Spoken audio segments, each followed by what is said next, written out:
Suman TV. నేను పద్మిని. ప్రస్తుతంతో పాటు Yashoda hospitals నుంచి డాక్టర్ నవీన్ కుమార్ గారు ఉన్నారు, సైకియాట్రిస్ట్. ఆయనతో మాట్లాడదాం. సార్ నమస్తే. సార్ నమస్తే పద్మిని గారు. డాక్టర్ గారు, ఇప్పుడు అడిగేటటువంటి ప్రశ్న డెఫినెట్ గా అందరి జీవితాల్లో అందరూ ఫేస్ చేసిందే. అందున మీలాగా పెద్ద పెద్ద చదువులు చదివిన డాక్టర్స్ కూడా ఫేస్ చేసి ఉండాలి. Exam anxiety. గ్రూప్స్ కి ప్రిపేర్ అయిన వాళ్ళు కానీ మనకు ఒక ఈమెయిల్ వచ్చింది, నేను ఒకసారి చదవనాదే ప్లీజ్ అండి. సో ఇటువంటి సమస్య చాలా మంది ఫేస్ చేస్తూ ఉంటారు కాబట్టి రిలేటబుల్ గా ఉంటుంది ఈ టాపిక్. సో తన పేరు సౌజన్య. డాక్టర్ గారు, నాకు ఒక సమస్య ఉంది. పరీక్ష హాల్లోకి అడుగు పెట్టిన వెంటనే నా పరిస్థితి పూర్తిగా మారిపోతుంది. నా చేతులు వణికిపోతున్నాయి, గుండె చాలా వేగంగా కొట్టుకుంటుంది. నేను ఇందాక అన్నట్టుగా పాల్పిటేషన్స్, తలకు చెమటలు పడుతూ ఉన్నాయి. ఎంత బాగా చదివినా చదివింది మాత్రం గుర్తు రావట్లేదు. ఏదేదో రాసేస్తున్నాను, మర్చిపోతున్నాను.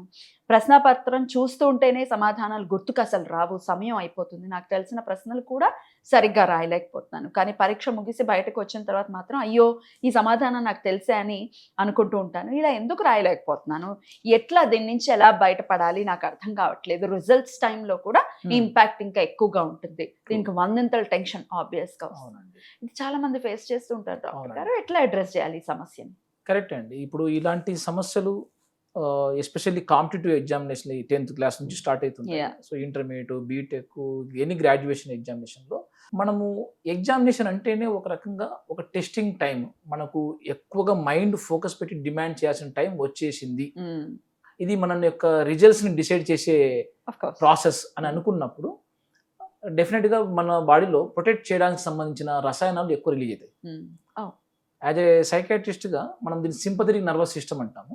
ఇవి మనకు అడ్రినల్, నార్-అడ్రినల్ ఈ రసాయనాలు ఎక్కువ రిలీజ్ చేసినప్పుడు, కొంతవరకు రిలీజ్ చేసినప్పుడు మనకు ఫోకస్ పెరుగుతుంది.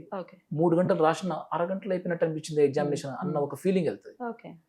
ఇవి మనల్ని ఎక్కువ పని చేసేలా చేస్తాయి, ఎనర్జీ నింపుతాయి. ఇవి పరిధి మించి మోతాదు ఎక్కువైనప్పుడు ఎక్కువ ప్రొటెక్ట్ చేయడానికి ట్రై ఎక్కువ చేస్తాయి. ఎందుకంటే నువ్వు థాట్స్ నువ్వు ఎక్కువ ఇచ్చావు. అమ్మో రిజల్ట్స్ పాస్ అవుతానో ఫెయిల్ అవుతాను నా భయం ఉంది. నీకు 2 దారులు కనిపిస్తాయి. అప్పుడు మీకు ఒక రకమైన ఇది ఈ దారి కాకపోతే ఈ దారి వచ్చింది అనుకో, ఎలా అన్న ఊహకే వీళ్ళకి టెన్షన్ అయిపోతుంది. ఇప్పుడు మనకు ప్రొటెక్షన్ చేయాల్సిన రసాయనం కాస్త టెన్షన్ని కూడా కాపాడుకోవాల్సిన రసాయనం రిలీజ్ చేయాల్సి వస్తుంది. అప్పుడు అడ్రినల్ లెవెల్స్ మనకు పరిధికి అవసరం మించి రిలీజ్ చేయాల్సి వస్తుంది. దాని పర్యవసానాలే సౌజన్య ఎక్స్పీరియన్స్ అవుతున్న గుండె దడ కానీ, చెమట పట్టడం కానీ, స్టార్టింగ్ ఎగ్జామ్ రాసే ముందు కరెక్ట్ కొన్ని నిమిషాల పాటు క్వశ్చన్ ఆన్సరే గుర్తు రావట్లేదు సార్. ఎగ్జామ్ అయిపోయాక మనకు గుర్తొస్తున్నాయి సార్. అంటే సంథింగ్ ఆ ఫేజు టెంపరీగా మన బ్రెయిన్ యొక్క మెమొరీని రిట్రీవ్ కాకుండా, బయటికి రాకుండా అరెస్ట్ చేస్తుంది. ఏదో ఒక టెన్షన్ అక్కడ థ్రెట్ ఉంది అన్న ఒక భరోసా కలిగించేలాగా రెస్పాండ్ అవుతున్నాయి. సో ఇక్కడ మనము నాకు ఇలా చెప్తున్నప్పుడు ఈ మధ్య రీసెంట్గా ఇంకొక కేసు నాకు గుర్తొస్తుంది నా క్లినిక్లో. ఆ అబ్బాయి జస్ట్ 19 years అబ్బాయి, B Tech first year. So 10th కూడా ఇంటర్మీడియట్లో కూడా ఇదే సౌజన్యం లాంటి సమస్యలే సఫర్ అవుతూ వచ్చాడు. క్లినిక్లో వచ్చినప్పుడు B Tech first year exams start అయిపోయాయి. మళ్ళీ వాళ్ళ నాన్నగారు తీసుకొచ్చారు. ఆ అబ్బాయి తీసుకొచ్చి చూస్తున్నప్పుడు ఆ అబ్బాయి కళ్ళు కనిపెట్టి చూడట్లేదు. చూసిన కళ్ళు రెప్పులు ఫాస్ట్ కొట్టుకుంటున్నాడు. చెమట విపరీతంగా పడిపోతుంది. మాట్లాడుతుంటే తడబడినట్టు, మాటలే రానట్టు ఆ అబ్బాయి ఆగిపోతున్నాడు. ఒక మాట చెప్తున్నాడు, మళ్ళీ ఆగిపోతున్నాడు. వాళ్ళ నాన్నేమో ఇది చూసి మా అబ్బాయికి మైండ్ క్రాక్ అయిపోయింది సార్, ఏదో సార్ అన్నాడు. అది యాక్చువల్గా మైండ్ క్రాక్ కాదు. అది ఎగ్జామ్స్ ఒక వారంలో స్టార్ట్ అయిపోతుంది. ఆ అబ్బాయి పెర్ఫార్మెన్స్ యాంగ్జైటీతో సఫర్ అవుతుంది. అదొక ఫోబియా. ఆ కండిషన్ మనం ఆ అబ్బాయిని కొద్దిగా కౌన్సిలింగ్ చేయగలిగితే, ఎస్ మనకు ఈ ఎగ్జామినేషన్స్ యొక్క ప్రాసెస్, మన ఒక రోజు టెన్షన్, ఒక 2-3 రోజులు టెన్షన్ సంబంధించిన ఒక ఎగ్జామినేషన్, 8 రోజులు 4 రోజులు ఉంటే ఆ 4 రోజులు సంబంధించిన టెన్షన్ కూడుకున్న దినాలు అనుకున్నా కూడా ఇవి నీ సెల్ఫ్ వర్త్ని డిసైడ్ చేయవు. ఆ నాలెడ్జ్ మాత్రం డిసైడ్ చేస్తాయి. సో నాలెడ్జ్ నీకు ఉందా లేదా ఫస్ట్ నువ్వు చెక్ చేసుకో. ఎలా మార్క్ టెస్ట్, కొద్ది చిన్నపాటి రిట్రీవ్ చేయగలిగే కెపాసిటీ నాకు ఉందా, రాయగలుగుతున్నా, చిన్నపాటి టెస్ట్ చేసుకో. అలా చేసుకున్నప్పుడు నీ కాన్ఫిడెన్స్ నిన్ను మళ్ళీ నీ యాంగ్జైటీని డీల్ చేసేలాగా ఉంటుందండి. ఇప్పుడు డిజైన్ చేసింది కూడా అదే విధానం కదండి. యూనిట్ టెస్ట్లు కానీ, అసైన్మెంట్స్ కానీ, హాఫ్ ఇయర్లీ. అప్పటికి అబ్బాయి ఫోకస్ మనము వ్యక్తిగతంగా చూస్తే మానసికంగా అబ్బాయి ఏదైనా ఒక టెస్టింగ్ టైం వచ్చినప్పుడు తను ఫలితాలపైన ఫోకస్ చేస్తున్నాడా, పెర్ఫార్మెన్స్ ఫోకస్ అనేది మనం చూడండి. అంటే ఇక్కడ వర్రీ కాస్త ఉండాల్సిన ఫోకస్, ఉండాల్సిన అవసరమైన రిక్వైర్డ్ మోతాదులో వర్రీ ఉండాలి. మరీ టెన్షన్ లేకపోతే మనలో మనం ఒక బుక్ అంతా కూడా చదవాలి అంటే కన్నా అప్పటికప్పుడు రివిజన్ చేయాలంటే మనలో కొద్ది గొప్ప టెన్షన్ ఉండాలి, ఆ వర్రీ ఉండాలి.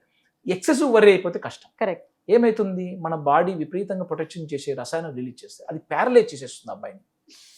ఎలాంటి ప్యారలైజ్ చేస్తుంది, మాటలు కూడా నార్మల్గా క్యాజువల్గా మాట్లాడే మాటలు కూడా మాట్లాడలేకుండా చేసేస్తుంది, తడబడిలా చేస్తుంది, నంబైపోతున్నాడు. సో అప్పుడు మనం ఏం చేస్తుంటాం, కొద్దిగా టెన్షన్ రిలీఫ్ చేసే యాంజియోలైటిక్ మెడిసిన్స్ వాడి ఆ అబ్బాయిని ఒక 1-2 డేస్లో కొద్దిగా రికవరీ చేసి తనకు గతంలో చేసిన పెర్ఫార్మెన్స్, ఇప్పుడు కావాల్సిన నాలెడ్జ్, వీటిని మనం మిక్స్ చేసుకుంటూ కంటిన్యూగా సక్సెస్గా ఉండాలంటే 1 రోజు 2 రోజులు జరిగే సంఘటన డిసైడ్ చేయి. నువ్వు గతంలో చేసిన ఫ్యాక్ట్, ఆ పనే నువ్వు కాన్ఫిడెన్స్ నింపుతాయి. సో రిపీటెడ్గా చేసే వర్క్, కాన్ఫిడెన్స్తో చేసే వర్క్ ఏదైనా సక్సెస్ దారి తీసుకెళ్తుంది. సో అది ఎక్కువ ఇంప్రూవ్మెంట్ చేయడానికి కోసం మనం ఫోకస్ చేయొచ్చు. చిన్నపాటి కౌన్సిలింగ్, ఫాదర్స్ వాళ్ళ యొక్క పేరెంట్స్ని, వాళ్ళకు కూడా ఒక అవగాహన పెరిగే విధంగా ఈ యాంగ్జైటీ జబ్బులు అనేవి ఆ వ్యక్తి యొక్క చైల్డ్ యొక్క వీక్నెస్ కాదు, ఆ వ్యక్తి యొక్క మైండ్ కంప్లీట్ క్రాక్ అయింది కూడా కాదు. ఇది ఒక సైకలాజికల్ కండిషన్.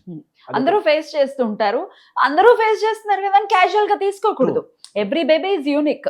సో డెఫినెట్ గా కొంతమందికి అడ్రస్ చేయాల్సి ఉంటుంది.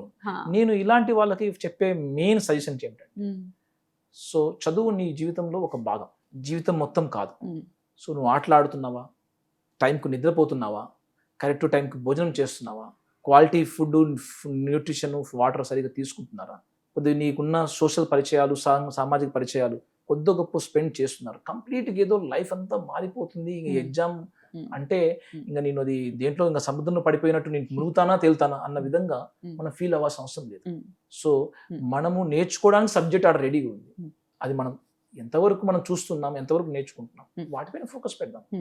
ఆ 2-3 గంటల పని మీ సంవత్సరం అంతా మీరు చదివిన దాంట్లో ఒక అన్నం ఉడికిందా లేదా మెత్తు టెస్ట్ చేసినట్టే అనుకోండి.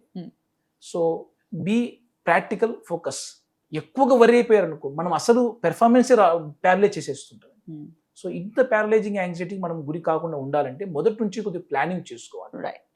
పిల్లలు చెప్పే మాటలు చాలా ఈజీగా తీసుకోవటం, ఇట్లానే చెప్తాడని చెప్పి అనుకోవటం అనేది డెఫినెట్ గా చాలా పెద్ద తప్పు అవుతుంది కొన్ని కేసెస్ లో. డెఫినెట్ గా వాళ్ళు ఒకవేళ నాకు ఇట్లా భయం వేస్తుంది, చెమటలు గారుతున్నాయని ఒకవేళ మీకు చెప్తే కనుక డాక్టర్ హెల్ప్ ని తీసుకోండి. డెఫినెట్ గా డాక్టర్ హెల్ప్ నుంచి వాళ్ళ భవిష్యత్తు చాలా చాలా ఆధారపడి ఉంటుంది. సో చిన్న విషయం కూడా చాలు మీకు క్లూ ఇస్తున్నాడు అని అంటే డెఫినెట్ గా అడ్రస్ చేయడానికి ట్రై చేయండి. తర్వాత అన్ని అయిపోయిన తర్వాత ఏడుస్తూ కూర్చుంటే వచ్చే లాభం ఏమీ ఉండదు. So right. Last but not lost beast point అండి, ఒకటి ఎగ్జామినేషన్ ఒకసారి మీరు టెన్షన్ క్రియేట్ అయిందంటే నెక్స్ట్ ఎగ్జామినేషన్ కల్లా మీరు హ్యాబిచువేట్ అవుతున్నారా, సెన్సిటివ్ అవుతున్నారా చెక్ చేసుకోండి, క్యాల్కులేట్ చేసుకోవాల్సి ఉంటుంది. సెన్సిటివ్ అయితే ఏమవుతుంది, నీ యొక్క యాంగ్జైటీ రెస్పాన్స్ ఇంకాస్త పెరుగుతుంది, గుండె దడ పెరుగుతుంది, యాంగ్జైటీ పెరుగుతుంది, చెమటలు పట్టేస్తాయి, ఎక్కువగా ప్యారలైజ్ అయిపోతుంటాం. హ్యాబిచువేట్ అయ్యామనుకున్నాం, మన బాడీ ఇది ఒక సేఫ్టీగానే ఉంది, ఒక రెస్పాన్స్ సెన్సిటివ్స్ కాకుండా ఉండాలంటే హ్యాబిచువేట్ చేసుకుంటే రసాయనాలు ఎక్కువగా రిలీజ్ కావు. సో రిలాక్స్గా మనం పెర్ఫార్మెన్స్ చేయడానికి సహకరిస్తాయి. సో హ్యాబిచువేట్ చేసే విధంగా మనం చేసుకోవాలి. ఆ రకంగా మనకు ఎంకరేజ్ చేస్తే ఆ వ్యక్తిని, స్టూడెంట్ని, I think so he will be cracking next examination at least.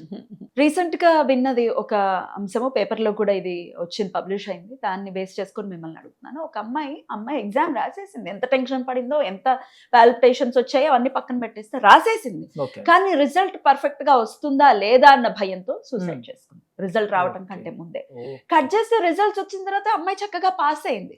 ఎట్లా డాక్టర్ గారు ఇట్లా పిల్లలు ఇలా అయిపోతున్నారు, ఎట్లా వీళ్ళని కాపాడుకోవటం? ఎస్ అండి, ఆ పాప ఒకసారి ఆ రకమైన ఆలోచనలు వస్తున్నాయి, ఎగ్జామినేషన్ అంటే ఎలాంటి టెన్షన్స్, ఎగ్జామ్ రాశాక ఎలాంటి ఆలోచనలు వస్తున్నాయి, ఒకసారి కన్నా ఫ్యామిలీ మెంబర్స్ తనతో పాటు ఉన్న క్లోజ్ ఉన్న వ్యక్తులతో షేర్ చేసుకుని ఉంటే, మనం షేర్ చేసుకునే వాతావరణం మన ఫ్యామిలీ క్రియేట్ చేసి ఉంటే డెఫినెట్గా ఆమె యొక్క లోతైన హానికరమైన ఆలోచన పసిగట్టేయచ్చు. ఎందుకంటే రిజల్ట్స్తో కూడుకున్న ఆలోచనలు టెన్షన్ బాధతో ఉన్నా కూడా, బట్ ఆలోచన దాన్ని తగ్గట్టు ఇది లేకపోతే జీవితం లేదనుకుంటున్నావా, ఇది ఈ ఎగ్జామినేషన్ ఫెయిల్ అయిపోతే నీకు ఈ భూమి మీద జీవించే అర్హత లేదనుకుంటున్నారా? సో ఏ రకమైన అవగాహనతో నువ్వు దీన్ని ఎలా తీసుకుంటున్నావు, ఒక్కసారి ఓపెన్గా క్వశ్చన్స్ డిస్కషన్స్ మనం చేయగలిగితే డెఫినెట్గా హానికరమైన ఆలోచన ఎప్పుడైతే పసిగట్టారో వెంటనే వాళ్ళని యాక్చువల్ ట్రీట్మెంట్ చేయాలండి. సైకాట్రిస్ట్గా వాళ్ళని మనం అప్రోచ్ కాగలగాలి, వాళ్ళు రాగలగాలి, లేదంటే సైకాట్రిస్ట్ యొక్క హెల్ప్ లైన్స్ అనేది తీసుకోగలగాలి.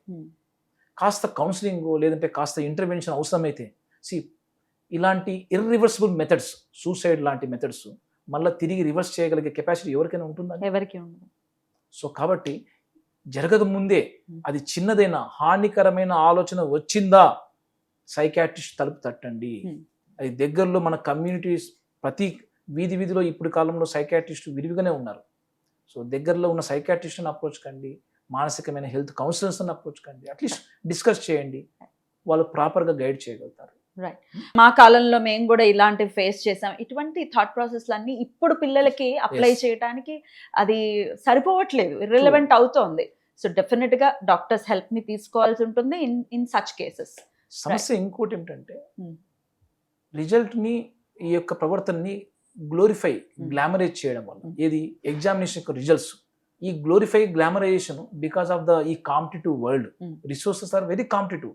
నువ్వు ఇంత ఈ కాలేజ్ సీట్ percentage కొట్టేస్తే నీకు ఇంత ప్యాకేజ్ ఆఫ్ శాలరీ వచ్చేస్తాయి, ప్లేస్మెంట్ వచ్చేస్తాయి, లైఫ్ బాగుంటుంది.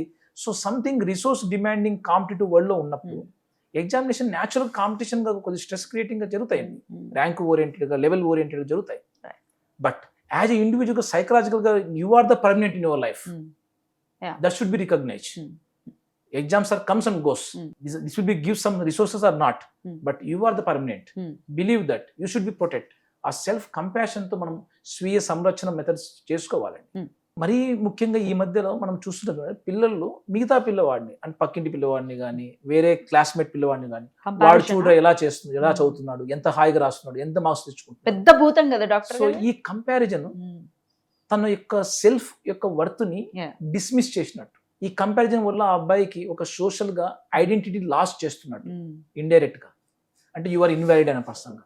ఇది ఆ అబ్బాయి యొక్క సెల్ఫ్ కాన్ఫిడెన్స్ తగ్గించేస్తాయి. నెక్స్ట్ టైం పెర్ఫార్మెన్స్ తగ్గిపోవడము, లేకుంటే ఆ తగ్గిపోయిన పెర్ఫార్మెన్స్ కాపాడుకోవడానికి తన ఎగ్జిస్టెన్స్ కాపాడుకోవడానికి వైలెన్స్ బిహేవియర్ చేయడం, నాన్న వాళ్ళపైన పేరెంట్స్ వాళ్ళపైన ఎదురు మాట్లాడడం అలవాటు చేసుకోవడం.